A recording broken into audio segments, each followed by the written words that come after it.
Welcome to the Financial Feast podcast. I'm Kevin. And I'm Zach. And today we're going to be talking about how to retire. It's a big topic. It is a big topic. Yes. So as we mentioned last time, the previous episode, we talked a little bit about when to retire. Now we're going to get into the how to retire. And I think the first thing you need to do is have an end goal of what retirement looks like in your mind. Yeah. And we chatted in episode 2, in our why to retire section of episode 2, about those goals and what that means to have a goal and what maybe are some goals that people are thinking through. I think it's important for us when we're talking about have an end goal in mind is to really take the time and think about it. I know that when we're talking with our clients, this is something that we're doing over maybe a full session, 2 sessions, having them do it as homework so they can think through the things that they like, the things that they want to achieve, the things that they want to do, because it's different for everybody. Right. Yes. And with the end goal of retirement in mind, now for some people, you might be 25 listening to this and you might not have even thought yet, what is my retirement going to be like? Yeah. And it's always good to think earlier than later. If you know you like traveling, maybe you want to travel. But the real reason why you want to have this in mind is so that you can kind of budget for your retirement. Yeah, for sure. I think when you're talking about goals, it's important to know what they are.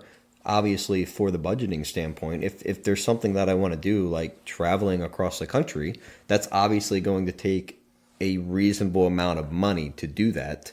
So if that's my goal, I need to plan it out because I need to be prepared for that financial goal. But then in addition to just the financial aspect of it, how much time is this goal going to take, right? If my goal in retirement is to travel to all 50 states, that's going to be an investment of time.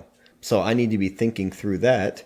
And then also, I think another thing that we chatted about last week was health. Yes. A lot of people maybe aren't really thinking about their health when they're thinking about retirement. Right. And depending on what you want to do, the state of your health might really be important in how you're planning on that. Absolutely. It's all things to think about, but the main goal is to be thinking. That's what we want to encourage. Yeah, for sure. And when we get into how to retire, the number one thing I think is investing early, starting today. Yeah, we're all about not putting it off. And we chatted about that too earlier too. Yes. So there was a lot of data out there, but I think you had found a statistic that was pretty interesting. Yeah, so one of the ways that we really want people to invest primarily as like kind of a first basic elementary thing to do when you're talking about investing for retirement is their 401k match. Not everybody has a 401k. Sure. Not all companies offer that. But if they do offer that, a 401k is so important and so vital because you're getting free money. Yes. With a 401k match. And so we were looking up some stuff before the podcast and we found some stats on this. And according to a research report that was put out, it says that Americans leave about $24 billion. That's billion with a B. $24 billion in unclaimed 401k company matches every single year. Yeah, and that's free money, like you said. That's crazy. That's money that should be in your account. If you're getting your match, you should be getting that. And instead, it's just going nowhere. All right, so what if somebody comes up to you and says, my company has a 401k. What is a match? What do you mean by my company match? What does that mean? I don't know what that is. That's intimidating. Yeah. It's what do I have to do? Yeah, it's with that. I always go to talk to someone in your HR. Generally, companies that have 401ks have an HR department. Tell them you need help with setting up your investment stuff, and they'll direct you to the right person. And they'll also give you a booklet, usually when you're hired, that gives you all the details of what they give as a match. And the typical match is 3% that they give you if you put 6 in. That's typical, but that's not everybody. Yeah, some could be higher, some could be lower. Yeah. But the main thing to do is to just make sure you know what it is and get it going. Yeah, because that's free money. So let's just a quick scenario just to kind of help picture this, right? If you're putting in $1,000 a year in your retirement, which is a reasonable number, right? Yeah. Into your 401k, and your company is doing a 3% match, right? That's 3% of $1,000. that they're just giving you for free Yep. right off the bat. Yeah. So if you're working up off of that you just continually getting more and more money, Right. depending on And it how much you're builds. putting in. Yeah, absolutely. And like we said, not every company offers a 401k or the medical equivalent of a 403b, charities and all that. They also get that 403b option instead, schools. But if you don't have that option, you can also open up an IRA, which is just an investment retirement account, and do some research on that or talk to a professional. Yeah. They can help you and show you where you should be steering your money, depending on maybe a risk assessment, what your risk tolerance would be in investment, how conservative or aggressive of an investor you are, depending on age as well. Yeah, and is a back to our factor. earlier point too, when you're talking to a professional about these things, they're going to say, "Hey, what are your goals?" Before you get into these things, because they want to know what things do you want to achieve, what things do you want to do, so then they know, well, how much money do you need. Right. So that's why we're telling you as the first thing, figure out what you want to do, because it's important to know that as a first step, so then you can start working off of that list to put into your 401k and to put into your IRA to know how much money you need to get as the end goal. Yes. And when you're doing this, why we say start now is the simple law of compound interest, and what a great law it is. Yeah, so there's an article up on our website, financialfeastpod.com, about compound interest. And Einstein, he called it the eighth wonder of the world because of how incredible compound interest is. So can you quickly, for us, explain what is compound interest? Yeah, so it's just money that accumulates on top of money that you already have is the best way to explain it. But I guess a good example would be, say you're, 22 years old and you invest $1,000. And with that $1,000, you're putting it into a typical fund that's giving you around a 10% index fund, whatever the case may be. When you are 7 years later, now you're 29, you're looking at now having doubled that money, right? So if you started with 10,000, you'll have 20. If you started with 1, you'll have 2, whatever the case may be. But the beauty with that is that it keeps going. So now you're 29, now you're going into more like, 35, 36, and you're sitting there now, instead of with 20,000, you have 40,000. And obviously the idea is to put more in to get more. So if you could put in 100,000, you'd have 200,000. If you had 200, you would have 4, and so on. So the beauty of it is the younger you start, the more years you have for that compound interest to work for you. Well, and the other cool thing about this compound interest is those numbers, and the doubling every 7 years isn't based on you putting anything else in. Right. That's If you true. just have money sitting there, it's at a 10% rate of return, which is historically pretty average for the S&P 500, which we'll talk about a little later as part of the market.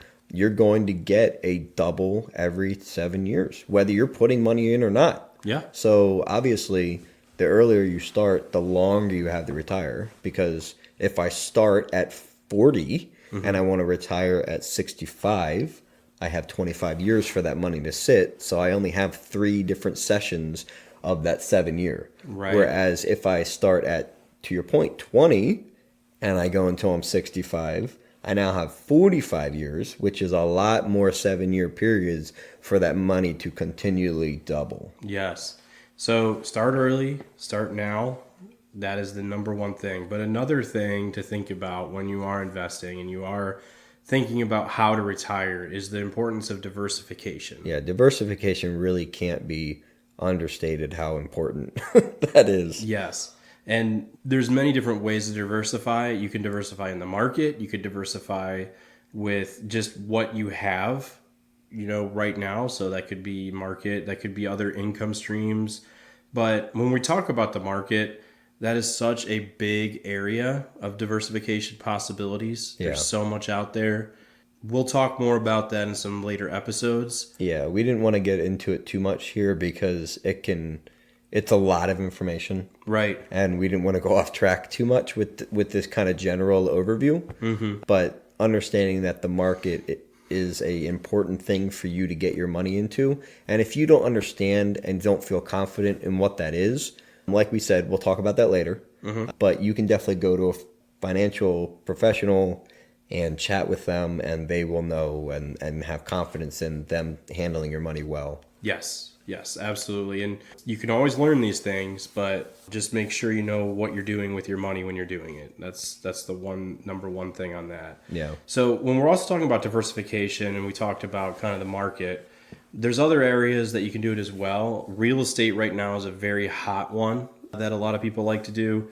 The HGTV shows of buying the house and they're finding a problem with it and how are we going to do this? And then they're able to always do it. And I love those shows. yes, but in the end, you always get the clean, crisp new product, the great house. It looks beautiful. That's obviously the ideal situation, but every house is different. But having a rental home It can definitely be a great idea. yeah, and that could be good for both short and long-term income. Yeah, so a lot of people obviously know about Verbos or Airbnbs now, and those are in a way rental properties. Yes. Because you're getting that monthly income, weekly income, daily income, whatever you're doing, nightly income from those. And they might be long term, they might be short term, but that's a really cool way of diversifying how you're putting your money out there to help you make more money outside of just the market. Obviously, the market is a big thing, Right. But then having these rental properties, if you know what you're doing and you're confident, that can be a really great stream of additional income.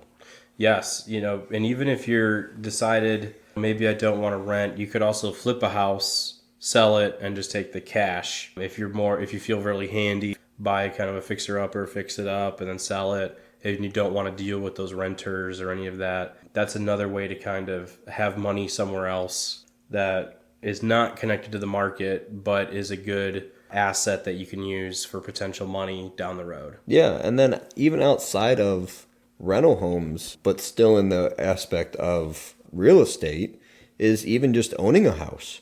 If I buy a house and I have a mortgage, and then once I pay that mortgage off, my house is hopefully, if it's in good condition, right, is accumulating in value. If I bought that house for $100,000, in 40 years, that house might be worth $200,000. And now I've sold that thing off, right? Or not sold it, but I've paid it off. I don't owe anything on it. And now if I sell that for $200,000, that's all now liquid assets that I can get because I've paid that off. So that's another way of definitely maybe accumulating wealth over a number of years by just living. Yeah, and those are the two hot ones right now, the real estate area. And then, of course, the market is always going to be one of the number one areas for retirement. It's a lot of people's only area, but we just caution against being the only area. As the market crashes, you'll lose money in that. It's good to diversify. Just be aware of that. Some other ways that you can gain money would be passive income. It's kind of another hot topic right now with a lot of people the whole idea of sitting doing nothing and making money.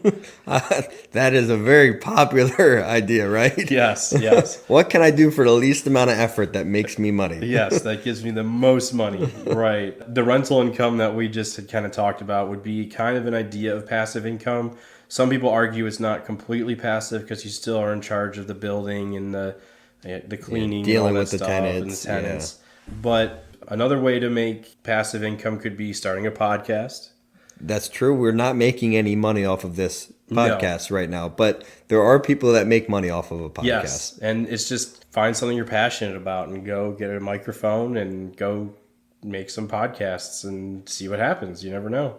A blog is another way to get passive income. Affiliate marketing, that's a little more, you can kind of go down a rabbit hole with that one, but just be aware that it's out there that you can use with a blog or a podcast or other mediums that can kind of be connected to the internet. Create a course for something that you're really good at. And the reason that that's so great is for most of these, right? Maybe not a podcast and a blog as much because you're consistently doing stuff, but with all of these things, you kind of get something out there and then it works for you. Yes. Over time, and it's able to kind of build that market for you and get some money coming in, hopefully, for you over time without you doing additional work once you're done that first time kind of work. Yes. And that's the key, is the first time effort, and then you can set it, let it, forget it, and it does the work for you in the end. And some other ways would be like a part-time job in retirement. Maybe you do still want to work. Maybe you like working. Find something you really like to do and make it kind of a side hustle to get you some of that extra cash, whatever it may be. There's so many out there. Yeah, and it doesn't have to be like working at Walmart, right? Yeah. It could be something more interesting depending on what your level of skill or expertise is. Maybe you're now a consultant for a company as like a part-time thing because in your career you gained a very specific and helpful set of knowledge on a certain topic, and you can volunteer, maybe not volunteer, but give some of your time every single week and get a little bit of a stipend income to help out a company, but not have that level of responsibility of working all the time. And obviously there's and then it trickles down into a lot of other things that we know of as a side job, but a lot of options. Right. As we're kind of talking about this, when we're talking about, once again, the how to retire, that's kind of what this is all about. We're giving you the diversification, investment early. We're talking about all these things. But one of the things to also kind of keep in mind is it very helpful to talk to a professional, financial planner, coach, financial coach. Yeah. These people, it's their job to do this. And so they're as most up to date as they can be on these topics and able to help. The other thing I would say is educate yourself as much as you can. Podcasts are a way to do that, actually. Blogs, read. There's so many things out there that you can also figure out on your own, and that's so great, but you might not have the time for that, or whatever the case may be. Just know that it's good to go to a financial coach if needed, and there's nothing wrong with that. It's very helpful. Yeah, don't be ashamed as like there's some stigma that you need to ask for help on a certain thing, especially when it comes to your finances and your life after work. Yes. Like your career is done and you're going to hopefully retire for the next 20, 30 years, right? That's a big thing. That's a third of your life potentially. It's okay to go and ask somebody to make sure you have all your ducks in a row, right? Yeah, Is that the phrase? I think that's the phrase. All you make sure all of your business is aligned and everything's, working out correctly, and you have a good quality plan. Because this is something that is so important and it won't just affect you. It might affect your spouse and your children and your grandchildren, how they're going to, there's a lot of different levels here. So don't be afraid and ashamed that you have to go and ask for help. There shouldn't be a stigma. And if there is a stigma, who cares about that stigma? You do what's best for you. Yes. And that's why KJ and I really wanted to put this podcast together, is because there's so many people out there who are intelligent and well-intentioned, but they just don't know what they don't know. Mm-hmm. And we wanted to kind of get this out there so people had another medium to learn, to educate themselves, to get a little bit more confident, to figure out what questions they need to ask. Yes. Because I think that's a lot of what we have with clients is they come to us and they don't really know what questions they need to be asking. Yeah. They don't know what they need to be looking at. They're not sure what the next steps are. And that's things that we can do when we sit down with them, is help them out with that. Yes, and all that is very important to think about when you're thinking about retirement. And when we're doing this mini series here, we've talked a little bit about misconceptions about retirement, why to retire, when to retire. We've talked about now how to retire. The other thing we want to talk about that a lot of people don't really think of is post-retirement planning, and that's going to be our next episode. Yeah. With post-retirement planning, you're kind of thinking about, okay, now that I've retired, now what? What happens now? What do I need to think about? And that's some stuff that we're going to hit in the next episode. But before we do that, I'd just like to say subscribe wherever you're listening to your podcast. Visit our website at financialfeastpod.com. Well, and before we actually end this, if you're in that age range where you're younger and you just heard us say we're going to be talking about post-retirement, you're like, oh, I don't need to listen to that, right? I'm 25 years old. I don't need to listen to that because I'm not going to be retiring in the next 30 years.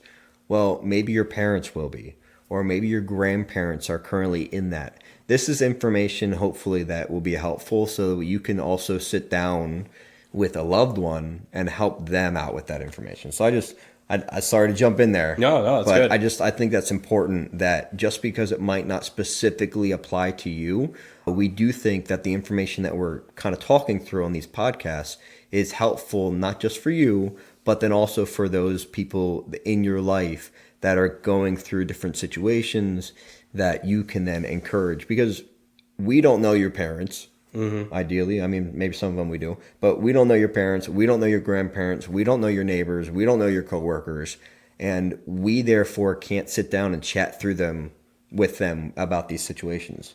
But you can, Yeah. right? And you already have those established relationships with these people, and joining us and listening to these podcasts hopefully will give you the knowledge that you can then sit down with somebody and help them out. Yes, and that's our ultimate goal. Is we just want to help others and help others as well with that information.